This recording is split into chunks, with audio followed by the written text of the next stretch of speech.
Welcome back to the Pursuit of Yappiness podcast. I'm Daytona. And I'm Michaela. And this is a podcast where we yap and you listen. Welcome back. We're so thrilled to be here. I completely messed that up. I'm so dumb. It's fine. Don't worry about it. Okay, I'll leave it. Just cut out the part where you said you messed it up. It's fine. Anyway. We're so glad to be here. Friends, it is a Monday and it feels like a Monday. It really does. Down in my bones. It's not a Monday for you if you're listening on the day this game comes out. But, no, but it's a Monday just for us. Just to give you an right insight now. into our frame of mind as we record this. So we're giving you a very special edition of the Pursuit of Yappiness, where we just do our poetry slam segment for an entire hour. Yes. A poetry episode. Yes. A true poetry slam, if you will. Yeah. Because that's minimal brain power for us. And also we get to share some artists' work around that we like. Exactly. And it's a fun time for everyone. Yeah, totally. Feature Can't wait. some laughs, some cries. Yes, you know. for sure. So to start out, I have a little bit of a funny one. Okay. I dig, you dig, we dig, he dig, she dig, they dig. It's not a beautiful poem, but it's very deep. Wow. Uncredited. I don't know who wrote that. That's very silly. I was like, where's this going? I was trying to keep an open mind, trust the process. Yeah. I was just like, It's just for a little giggle. It takes you by surprise at the end. Oh, good stuff. Good stuff. Wow. Maybe I'll read something else that's also a little lighter because my next one takes a very different turn. Lay it on me. I can't wait. Okay. So it's a poem by it's by Blythe Baird. She is Oh, I've heard of her. I really like her. I have one of her books. And this is called When the Fat Girl Gets Skinny. The year of skinny pop and sugar-free Jell-O cups, we guzzled vitamin water and vodka, toasting to high school and survival, complimenting each other's collarbones, trying diets we found on the internet, menthol cigarettes, eating in front of a mirror, donating blood, replacing meals with other practical hobbies like making flower crowns or fainting, wondering why I haven't had my period in months, why breakfast tastes like giving up, or how many more productive ways I could have spent my time today besides Googling the calories in the glue of a U.S. envelope. Watching America's Next Top Model like the gospel, hunched naked over a bathroom scale shrine, crying into an empty bowl of Cocoa Puffs, because I only feel pretty when I'm hungry. If you are not recovering, you are dying. By the time I was 16, I had already experienced being clinically overweight, underweight, and obese. As a child, fat was the first word people used to describe me, which didn't offend me until I found out it was supposed to. When I lost weight, my dad was so proud he started carrying my before and after photo in his wallet. So relieved he could stop worrying about me getting diabetes. He saw a program on the news about the epidemic with obesity. Says he is just so glad to finally see me taking care of myself. If you develop an eating disorder when you are already thin to begin with, you go to the hospital. If you develop an eating disorder when you are not thin to begin with, you are a success story. So when I evaporated, of course, everyone congratulated me on getting healthy. Girls at school who never spoke to me before stopped me in the hallway to ask how I did it. I say, I am sick. They say, no, you are an inspiration. How could I not fall in love with my illness? With becoming the kind of silhouette people are supposed to fall in love with. Why would I ever want to stop being hungry when anorexia was the most interesting thing about me?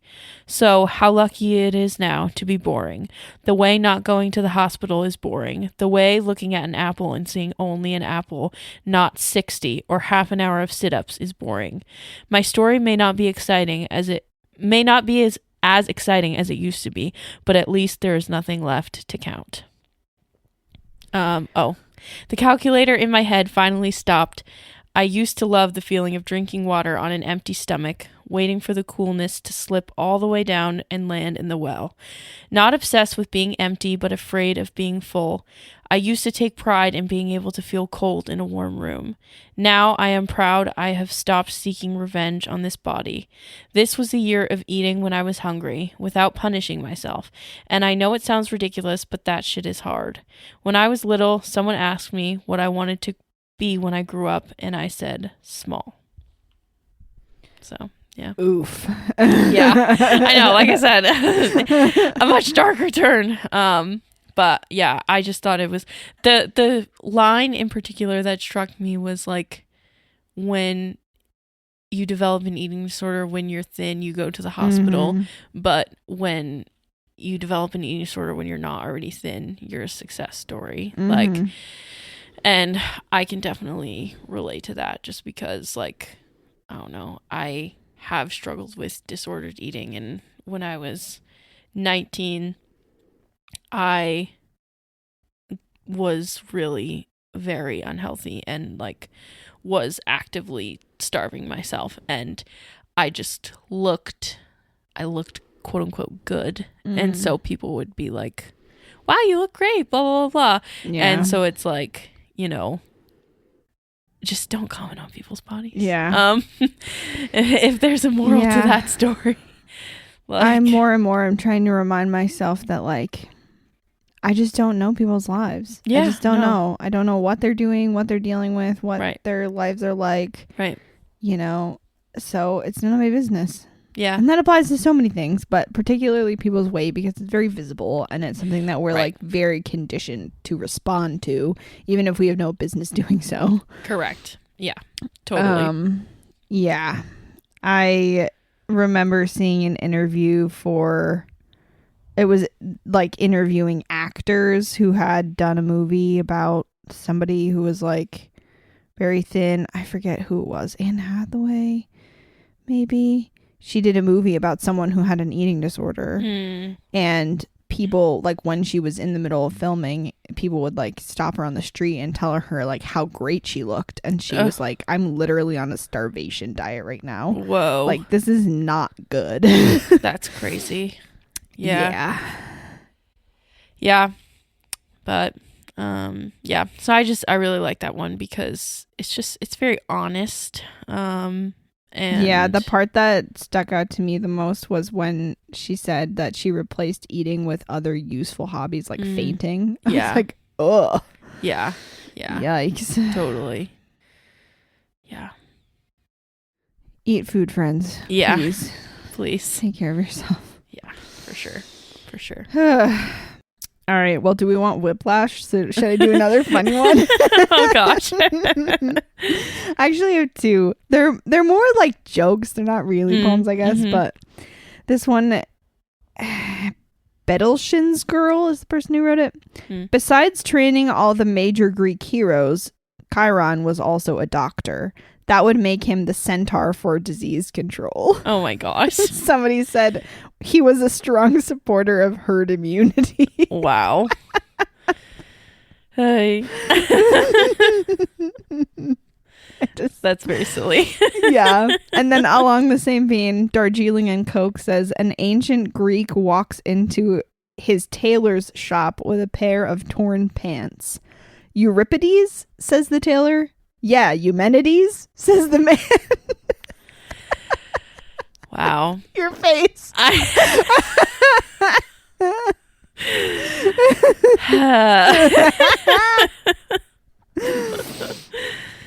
That's pretty good. That's pretty good. I also, while we're on a humorous note, do you remember those poems that were like cheeseburger language, if you remember what I mean, like the internet, like Ken has cheeseburger type like language. I has a cupcake but I eated it. Yeah. Like yes. Yeah, there was a brief trend for a hot minute of writing poems in that sort of style, and I social media accounts are a treasure trove of crazy stuff from when you were in middle school. I found one that was like, it was a poem attached to a picture of a dog that has a lizard or a gecko on its head. Oh gosh, yeah. And it says, "My name is Dog. I know a geck, and he is small. He's small as heck. Because of this, I must defend. He climb on me. I carry friend." Wow. Those ones. I remember there was one, I couldn't find it, but there was one about a cat like stealing somebody's Cheetos. And it ended with like, "I steal the cheese" or something. Wow. It was so good. That's so funny. It's just an era of the internet. Yeah. I simpler times. I treasure. The RAR XD era, the Heckin' Doggo era. Yeah. Yes, exactly. Yes. And if you're a millennial or an what I'm elder talking Gen about. Z, you get it. Yeah. And hey, it may be cringy, but you know what? At least we were having Whatever. fun. Exactly. That's yes, exactly. I have 3 all by the same author. Okay. Her name is J. Hope Stein. I also have one of her poetry books. I love her poetry so very much. And these 3 are from her poetry book, Little Astronaut. And the first poem is called Little Astronaut. "A newborn rests her head on the earth of mother. Everything else is outer space." Aww. I love that one so much. Very cute. It it brings a tear to my eye. I love it. And then this one is called "An Infant Reaches." "An infant reaches for something, I don't know what, pushes it farther away and cries in frustration. Each time she reaches, not realizing she is crawling for the first time. She is like her father." I was like, "Oh, that's so sweet." And then the last line just, I know. like, Kills me. And then this one, I think, can go for like, it can be relevant if you're a parent, or if not, if you just live with a partner or a spouse of some kind. Mm-hmm. And it's called "The Dishes." "In our house, there is always a congregation of ants summiting around a noodle or carrying their weight in popcorn across the kitchen floor. And in the sink, there is always a pile of dishes. But this morning, your father did something that really made me want to him. He did the dishes."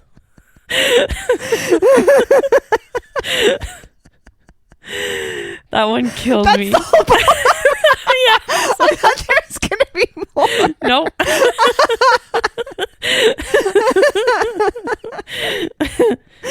Yeah, that one gets me. Funny.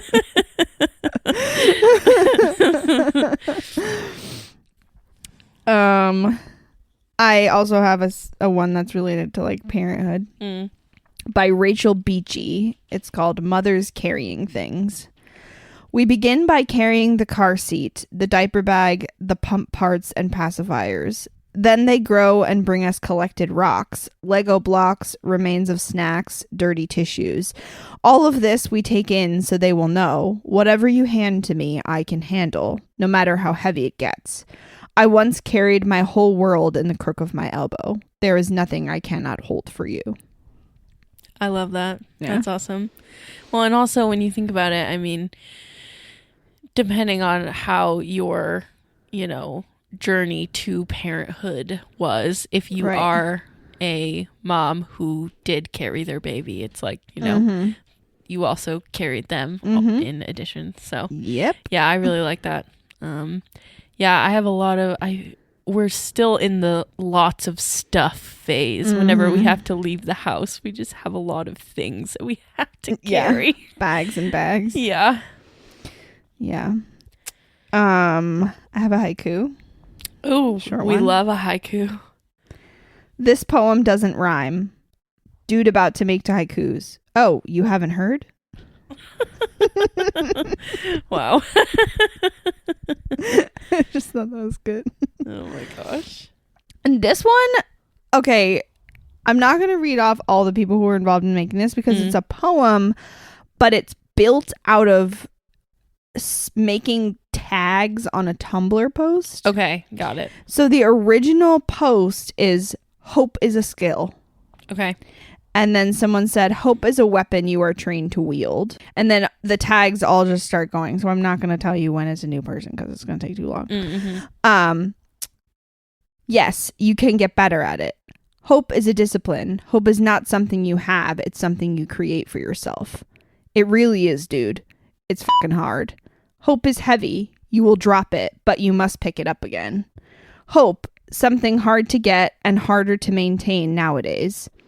Sometimes hope is spite, rebranded, and that's fine. Optimism is also a skill. With the right reinforcement, you can learn just about anything. Also a lot of time, sometimes a lot of time. As well as faith, not necessarily in God, but in the good in the world. Life sucks and then you die, but life is also everything good in between. It's cake, sunsets, snow plants, fresh air, birds singing, a nap. Hope is a weapon. Hope is a skill. Hope is a plant you can care for or kill. Hope is a discipline, something you choose. Hard to stop looking for, easy to lose. Hope isn't something you have or to take. If you can't find it, it's something you make. Make it from willpower, make it from spite. Learn how to weaponize love in a fight. Hope is a shield and a thing to defend. End in itself and a means to an end. And then they said something about turning into Dr. Seuss. But I was just like, wow, that's really pretty, beautiful, poignant. And the fact that it was like a collaboration on the internet of strangers all coming together, I thought was very, very cool. Yeah, that is it was cool. almost like an accidental poem. Yeah. Which I appreciated. Yeah. No, I like that. You know, it takes a village to raise a child, but also to keep hope alive. Yes. Yes. In these trying times that we live in. Absolutely. Yeah, totally. So if you were involved in that, shout out to you. Yeah. Oh, man. I was thinking, let me start my sentence over. I was thinking that I could potentially read some of my song lyrics that I've written. Yeah. Because it's like a song is but a poem with music. Yeah. So, this song is called Birthday Wishes. And I'll read it off. I wish that I could have cake with my friends and that being thin was a fleeting trend. That every kid had a family and a home and that I'd feel safe walking home alone. Blow out your candles, baby, and make your birthday wish. Pick your poison wisely because you don't get to switch. Lick the frosting off your fingers. Don't quit while you're ahead. Another year won't kill you yet. I wish that I like the taste of wine and my babies grow up to be kind. That things could change for the better soon and laughter lingers in every room. I wish that every person chose to stay and all their demons I could slay. That I could stand from a great height and that thoughts of falling wouldn't feel so right. That I could hold on through the night and that I could always see the light. Blow out your candles, baby, and make your birthday wish. Pick your poison wisely because you don't get to switch. Lick the frosting off your fingers. Don't quit while you're ahead. Another year won't kill you yet. So, yeah. I like it. Appropriate for January. Yeah. Yes. So, yeah, I wrote that one a very long time ago. It was like early 2020 when I wrote that one. And then this one, I was just going to read just the bridge from it. I'll just read it. My baby reads green eggs and ham. Gotta take my lorazepam. Riding bikes to the shore. Long gone are the days before. Eating donut ice cream cones, a genocide in my phone, an exercise in my free will, GoFundMes for hospital bills. Singing Sweet Caroline, bringing flowers to a shooting shrine. Romantasy comic books, Confederate flags just for looks. Handcuffs around 100 wrists, AI art of the Epstein list. A man arrested for feeding the poor, then the bird said nevermore. So, yep. Wow. Yep. When I wrote that, I was obviously feeling a lot of like frustration with the current happenings. Yes. The recurring theme on this podcast is the cognitive dissonance between being expected to proceed as normal and everything being not normal. Yes, exactly. And so it's like, even in times of great tragedy and great crisis, like the world continues and human beings do human things. Like, yeah, we eat donut ice cream cones, but we also are in a crisis of, you know, a lot of the people in power and control are also pedophiles. So it's a lot. And it can be really hard to like hold space for those two things at the same time. Honestly, like I watched a movie the other day, Greenland 2 Migration. I never saw the first one. I'd never even heard of the first one. And then Me the second either. one was being advertised and I was like, the what? The sequel to what? Right, exactly. I had never seen the first one, but whatever. But it was really interesting because like it's like a post-apocalyptic sort of situation. A comet had hit the earth and a bunch of people were living in this like underground bunker. And it's like, even though they were literally living in a bunker, like they were still like laughing and talking. Like they had school for the kids and like they had like dinner every night and were like dancing and like things like that. And it's like human beings are just, it's so interesting because it's like literally the world as we know it could be ending, but we're still going to gather, we're still going to laugh, we're still going to sing, we're still going to eat, like. And so it's just I don't know, we persist, we carry on. Yeah, there is a poem, I can't find it right now, but there's a poem about like asking what, like, when the world ends, will we still sing songs together? And the person answers, yes, we will sing songs about the good times. Right Yeah. You mentioned AI in your song, so it just reminded me of this one. I'm sure some of you may have seen it. It's by Joseph Fasano, for a student who used AI to write a paper. Now I send it back into your own hands. I hear you. I know this life is hard now. I know your days are precious on this earth. But what are you trying to be free of? The living? The miraculous task of it? Love is for the ones who love the work. I like that. Yeah.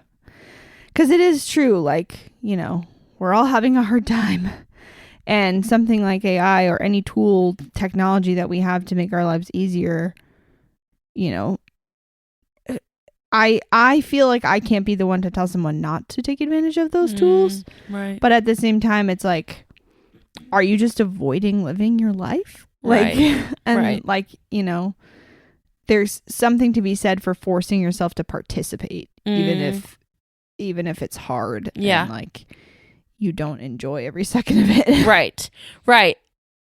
Speaking of that, I like just that last sentence that you said reminded me of something. It was like a video that I saw, and it was talking about like taking care of yourself and just like care tasks. It's like they're really hard, but like you have to make the decision, like, I am going to take care of myself out of spite, basically. Yeah. Like, it's an act of rebellion. Yes. And like, I don't always necessarily want to eat vegetables, but I know they're good for me, so I'm going to eat them. Right. Like, and it's not like, and going back to like disordered eating and stuff, I think when you have been stuck in like a very hyper restrictive cycle, the pendulum can kind of swing in the other direction, and you'll be like, oh,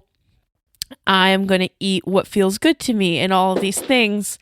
Well, I'm going to eat what feels good to me, but at the same time, like, yes, eat what feels good, but also eat your vegetables and eat your fiber because they're good for you and like you need them to survive. Yeah, there's extremes on both ends. Yes. Like, you know, super Puritan religious restrictivism that people sort of tend towards when they have an eating disorder. Right. And then the other way, which is like just pure hedonism, which is also very unhealthy. Right. With just doing whatever you want with no regards for the consequences. Right. For you or the people around you who care about you. Right. Yeah. It's tough. We all have to find the balance somehow. Yes. You mentioned eating vegetables. It reminded me of this little joke. When you work really hard and things still kind of suck, that's called the vegetables of your labor. That's funny. From somebody on Instead of Twitter the called fruits. Trash Jones. Yeah, the vegetables. I read that joke to a friend of mine. She is in her 80s and English is not her first language. Oh. And she thought it was the funniest thing. Really? It just broke her. She was crying. That's so funny. It was very funny to watch. That's cute. I have a little poem by Linda Pasten, not sure. A Short History of Judaic Thought in the 20th Century. The rabbis wrote, although it is forbidden to touch a dying person, nevertheless, if the house catches fire, he must be removed from the house. Barbaric, I say, and whom may I touch then? Aren't we all dying? You smile, your old negotiators smile, and ask, but aren't all our houses burning? I did sit and think about that one for a second, because I was like, what exactly does that mean? But I guess it's just like, we feel like we need to care for each other. Right. But then it's like, well, who do I care for? We're all in trouble. Mm-hmm. Like, and you just physically, you can't take care of everybody. Right. So it's this question, like this sort of balance again between like caring for whoever you can because we're all in a burning house. Right. But then also like we're all dying, so you can't expect yourself to take care of everyone. Right. I don't know if that's the author's intent, but that's what I took away from it. Yeah, definitely. I mean, I think if you are a person with an ounce of empathy, it's like, especially now, it feels like there's just so many people are in need of care. Right. And it's like, I think just endless. Do what you can when you can. Like, do your darndest, do your best. But also like be gentle with yourself because there's only so much like you can realistically do. Right. And also like not overextending the care that you're offering others is a form of caring for yourself. Mm-hmm. And you can't help other people if you are overwhelmed. Right. So yeah, I don't know. It's just like I don't know. In Terry Pratchett, he's an author and I absolutely love his books. I'm a huge fan. One of the books has a phrase that the characters use as like a threat, not a threat, but like a half veiled sort of like when people say have the day you deserve, you know, that kind of vibe. Right. But the phrase is, may you live in interesting times. It's funny. And I just think that's very good because it's like, none of us want to be living in these interesting times. No. I would give a lot of things up to not be living in these interesting times. No. Would love to be bored. Like, would love to just open up the news and be like, oh, a dog escaped. Yeah. Like, that's the most interesting thing we've got to report. Yes. Yep. Yeah, I know. But here we are instead. Yeah. So we got to make the best of it, you know? Yep. Do you remember when blackout poetry was really big? Yes, I do. Okay, so I had a bunch of blackout poems that I had found online that I found in my poem archive. And I will read some of them to you. So for those of you who don't know, blackout poetry is when you take a piece of print media, usually a book, a novel, you can do it with a magazine or a newspaper, and you take a big fat black Sharpie and you just black out most of the words and only leave the words that you want to use in your poem. And it has to be read like top to bottom, left to right, like normal. Right. So you have to get a little creative because you can only use the words that are already existing. Right. And when you go to write this poetry, I think it's interesting because you can't necessarily determine what you want to write a poem about before you start. Right. Because it's just dependent on the words that you have. Yep.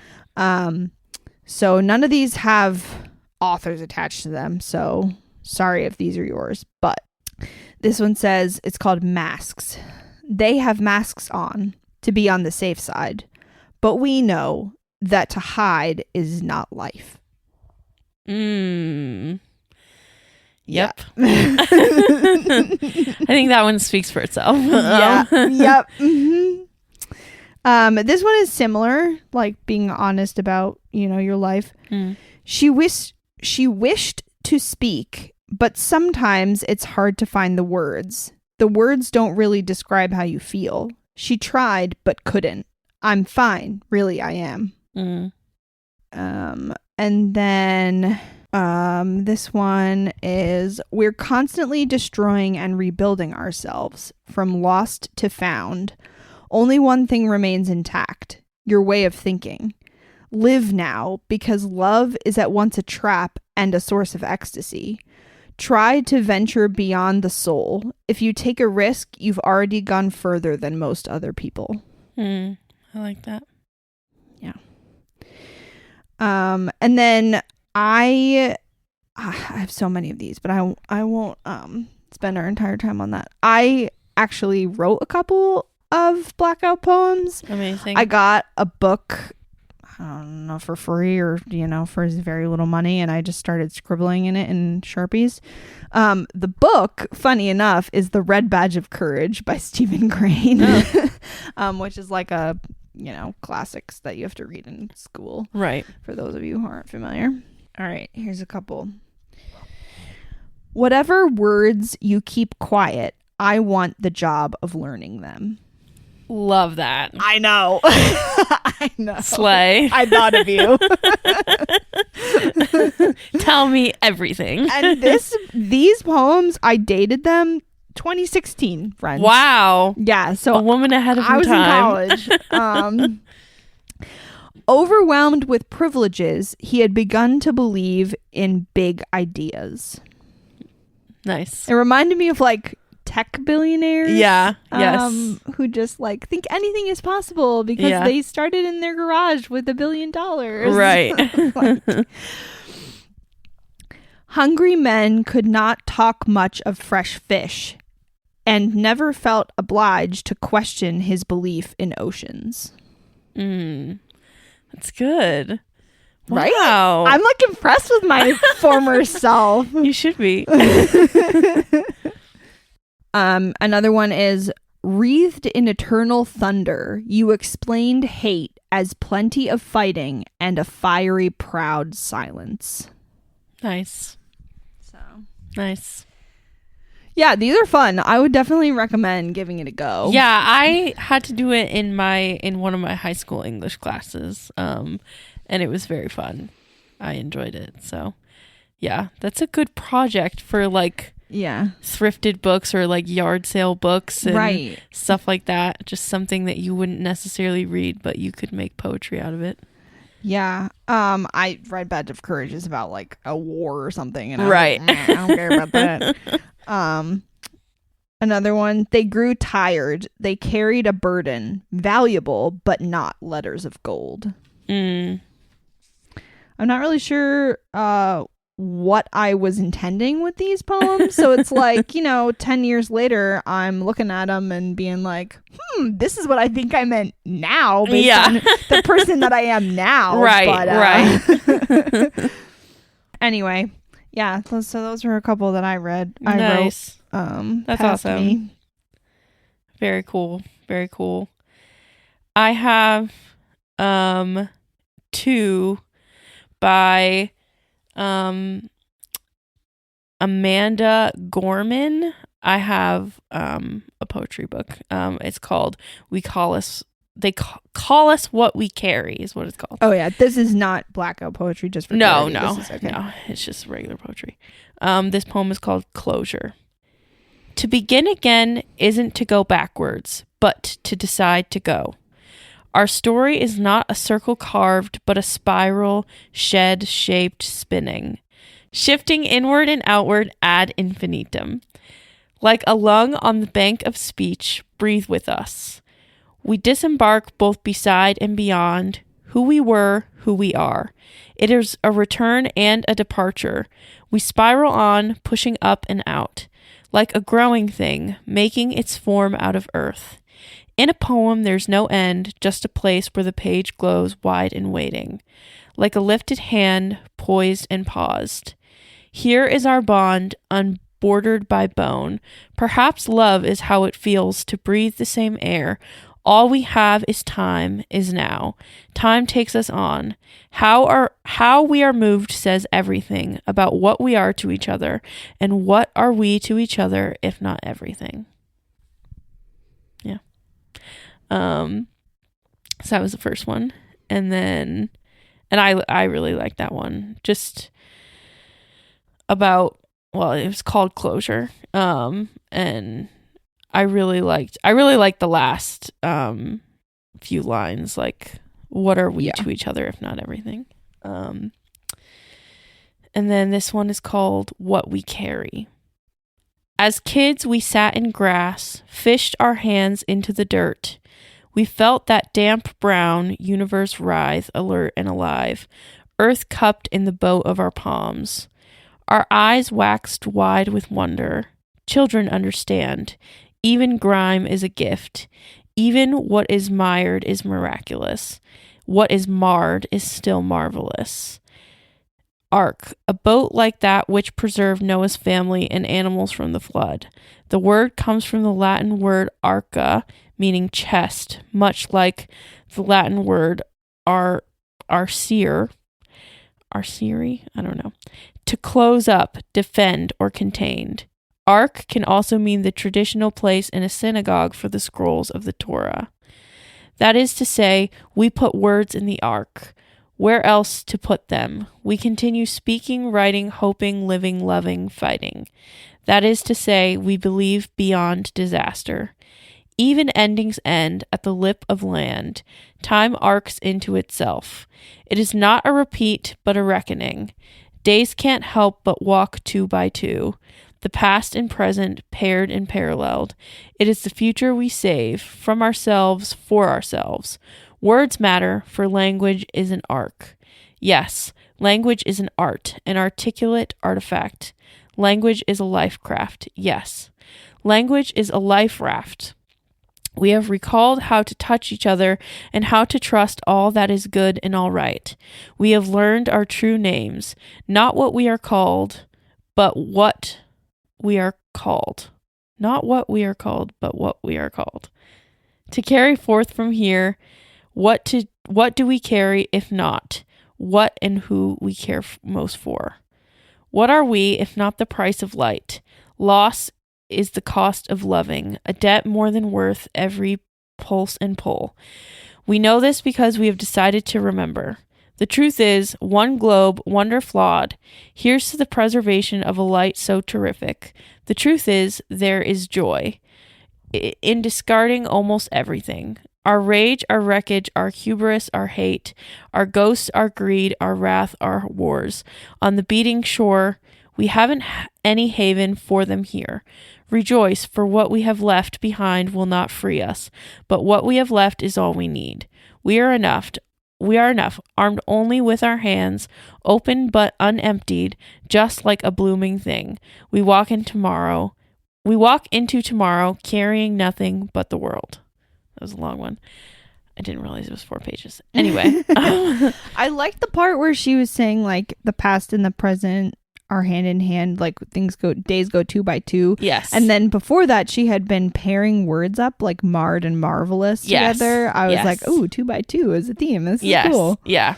No, it was really cool. And I also liked just everything that she was saying about how we continue speaking, writing, hoping, living, loving, fighting. That is to say, we believe beyond disaster. Yeah. Yeah, that's this moment. That's what we're doing, I think. Yes, exactly.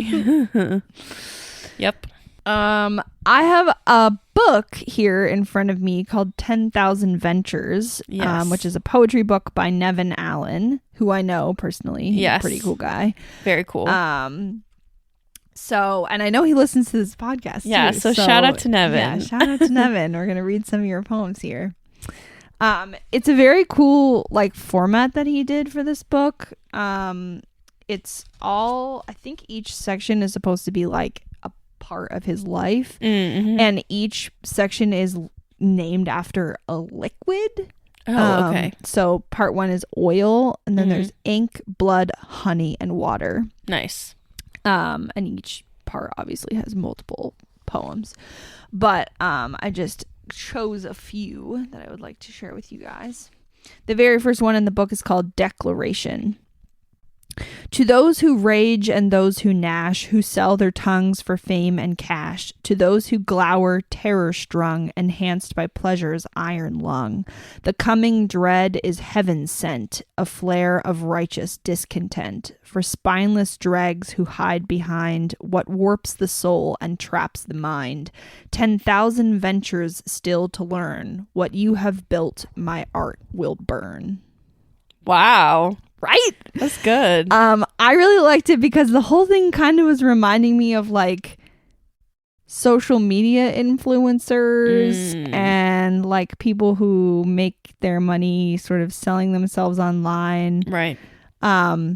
For spineless dregs who hide behind what warps the soul and traps the mind is like, just to me, it says like people who are on the internet putting on a fake face for people to like to profit off of. Right. And then it says, what you have built, my art will burn. I was like, yes, like this is how we take the world back from social media, is like writing, doing art, creating art, especially like creating something real in our new AI hellscape. Like this is how we take it back. And I don't know if that's what he meant when he wrote it. I know him, but I have not discussed these poems with him, so I don't know.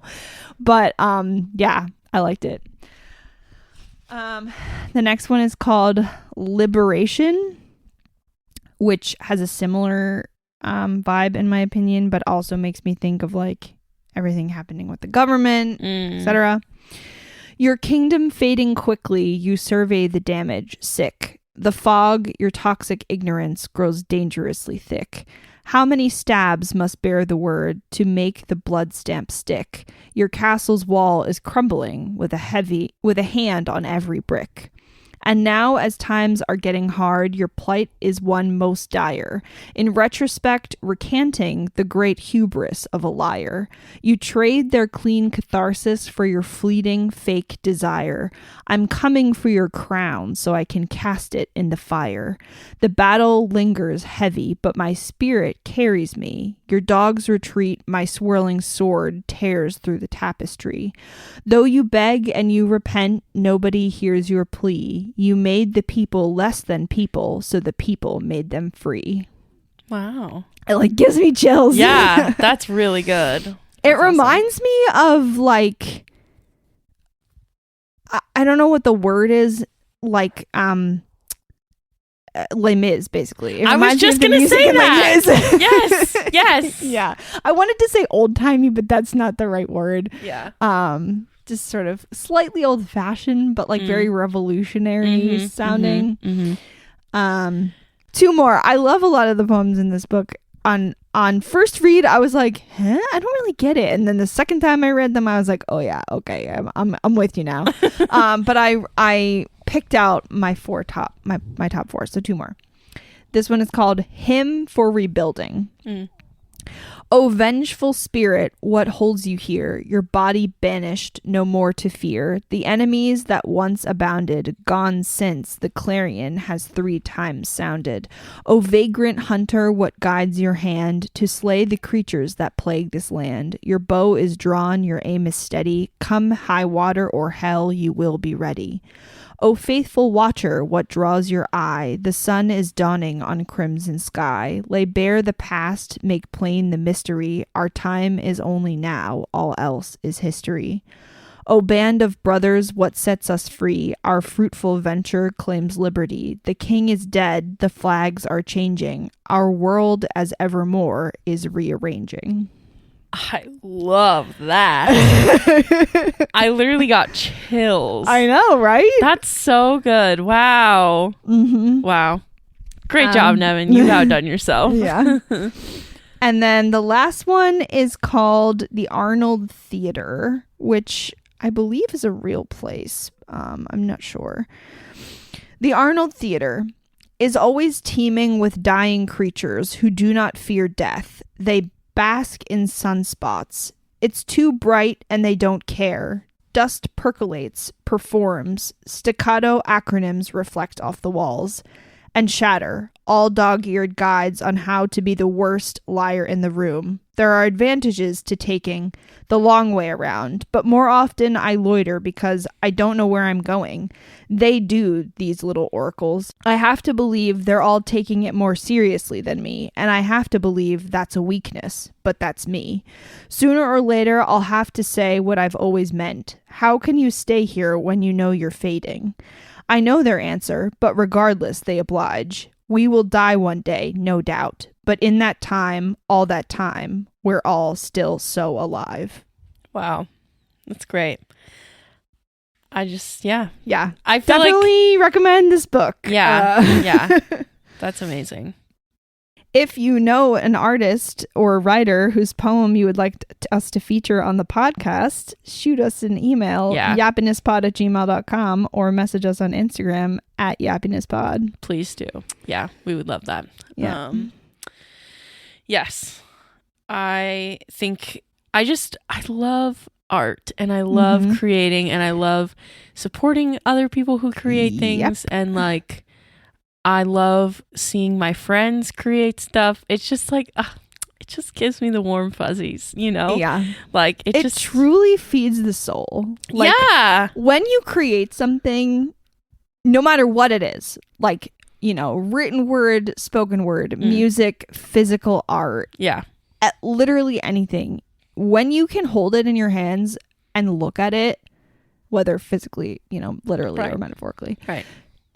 There's something about it that just makes you feel so much more alive than before you did it. Yeah. It's like a high. Really. Yeah. It's literally addicting. It is. It's like as soon as you finish a project or accomplish a thing in your craft, you're immediately like, okay, what next? Yeah. What can I do? Yeah. How can I contribute a little bit of joy and light to the world? Yeah, totally. Because it needs as much as it can get, honestly. 100%. Yeah.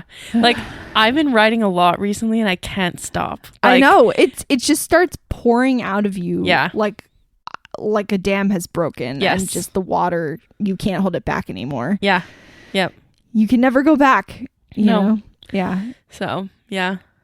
There's something really beautiful about it. And, this podcast may never get more than 5 consistent listeners, but I am still going to share and talk about it because I'm having fun. Yeah. And we're making something. We're creating something. Like, and you know, for me, it's like, it's something to do, something to get out of the house, something that's mine. Like, when my whole day is filled with mommy, it's like to be able to, obviously, this is not to say that I don't love my kids, because I absolutely do. But to have something that's mine, that I did, that I made, we made. But you know what I'm saying? Like, Let's be honest, you do 95% of the work. I show up, record, and that's it. And you do all the editing and everything. So, Well, I'm happy to do it. But, yeah. And it's just fun. Like, it's just a fun we thing have to do so with friends. much fun. And then, on the other side, the internet is forever. So, like, now we have a little time capsule of our friendship. Yes. 2025 to 26 thus far. Like, yes. Yeah, it's going to be good. Maybe we will look back on it and cringe, but it's fine. It's fine. I've accepted that is a potential reality. It's true. And you know what? When I listen to our episodes, I cackle. Like, I literally laugh so hard. We are pretty funny, I have to We say. really are. We really are. My husband thinks it's hilarious how much we crack ourselves up. And I'm like, well, what else do you expect is going to happen when we're objectively hilarious? Like, there's no other outcome. Correct. Well, I don't know how many more you have. I have 2 more. I have like 50 billion. Well, so, we just have to call it at some point. Okay. Yeah, we are getting close to time here. So, this one is by Victoria Hutchins. It's called "Don't Save Joy for Last." If I spent less time sitting in the sun and more time sitting at my desk, maybe I could really make something of myself. If I read fewer romance novels and more self-help books, maybe I could find the formula to unlock the life of my dreams. If I spent less money on lavender lattes and put more money in the bank, maybe someday I could afford a big house with a wraparound porch where I could sit in the sun, read a romance novel, have a lavender latte. Yeah. I really like that because it's like, you know what? Life is too short. Choose joy now. Exactly. Put stickers on stuff. Yes, exactly. Yeah. Don't hoard your stickers. Stick them on stuff. Yeah. I think it was last episode we talked about the "if I were a worm" scenario. I think so. Yeah. I found it turned into a poem. Oh my gosh, yes. It is by Kerberb. I don't know. Okay. Would you still love me if I was a worm? Wait, no, sorry. That's stupid. Let me rephrase that. Would you still love me if I was of no value to you anymore? If I broke my vows by turning into someone who you never agreed to be with? If I suddenly couldn't be a wife, couldn't be a mother? If I couldn't clean the house and I couldn't put dinner on the table and couldn't have sex, would you still love me? Would I even be me to you? Do you love me or the things that I do? When wives get life-threatening illnesses, 1 in 5 husbands leave. Those don't seem like good odds, so I'm just asking. If I turned into a worm tomorrow and I could no longer provide you with anything at all, would the love remain? Would you find a terrarium and fill it with mulch and keep me in the bedroom? Would you spray me with water? Would you keep me alive? Would you throw me out onto the pavement? I think I would make you a house of popsicle sticks if you were a worm. Wow. Right? That's good. I like that a lot. I know. Yeah, it's like that question is not just like, I mean, yeah, it is silly in nature, but like the root of it is, the line that says, if I could no longer provide you with anything at all, would the love remain? Exactly. That's the point. Exactly. And I really like it. Sorry to harp on worms multiple episodes in a row, but it fit with the poetic theme here. So absolutely. Absolutely. How about 2 more? I'll read one more and then you'll read one more. Okay. All right. This one is called "The Friends We Hold Close" by Jessica Urlichs. I don't remember how to say her last name, but I really like her. I really like her poems. We often romanticize lovers and fate, but what of the women who show up at our gate? When the lock is firm and the hinge is broken, they hear your silence and don't wait for the open. They look past the weeds, they bring heart and home, their flaws and their truths, what a thing to be known. We show up for these friends in the summer in blue. I don't have to be anyone but me with you. And we give them our lives, our laughter, our pain. We promise them time to the very last train. My daughter will show My daughter will know of the ones I keep near and how a love story begins right here. I just really liked it. Yeah. That's so nice. Yeah. So this is girlhood. Yeah. Right. Exactly. Exactly. And I'm just very grateful for you. Not to get all mushy gushy on the podcast, but no, do it, girl. We need more mushy gushiness in this life, okay? Okay, the last one, I'm gonna circle back around to the self-care topic. It's by Skyler Peck. The greatest act of self-love isn't always pretty. Unclear if that's the name of the poem or the book that the poem is from. Oh, okay. But I took care of myself and it wasn't beautiful. I took care of myself and looked at the overdue bills in the face even though it hurt.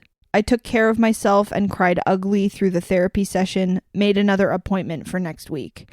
I put in the work and wrote all the bad memories in detail. I apologized to all the friends I didn't have the energy to talk to. I finally cut off all my dead ends and bought produce, slimly avoided sustaining myself on barbecue chips and poetry.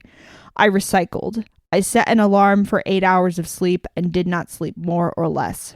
I took care of myself and it wasn't bubble baths. It wasn't lotion at Bath and Body Works and 3 cheese pizza. It was uncomfortable. It wasn't beautiful, but I am, and it didn't have to be beautiful to be worth it. I like that. Yeah. That's good. Yeah. Sometimes taking care of yourself sucks. Yeah, it really does. But we do what we must. Because we can. Yeah. It's true. It's true. Well, on that note, we will catch you next time. And tell your friends you love them. Yeah, tell your friends that you love them, please. Oh my gosh. For the love of all things holy. Yeah. Tell your friends that you freaking love them. Aggressively, if needs. Aggressively. Smack them upside the head with your love. And we love you all. Yeah. Whoever you are. We have listeners in the United States, in Germany, in Mongolia, and in Singapore. I don't know if the German, Mongolian, and Singaporean people are real or if it's just VPN, but I choose to believe that our podcast has made it all the way around the world. Anyway, that's a delusion that I will allow myself. You know where to find us at YappinessPod on Instagram and yappinnesspod@gmail.com. And yeah, we'll see you next time. Bye. Bye.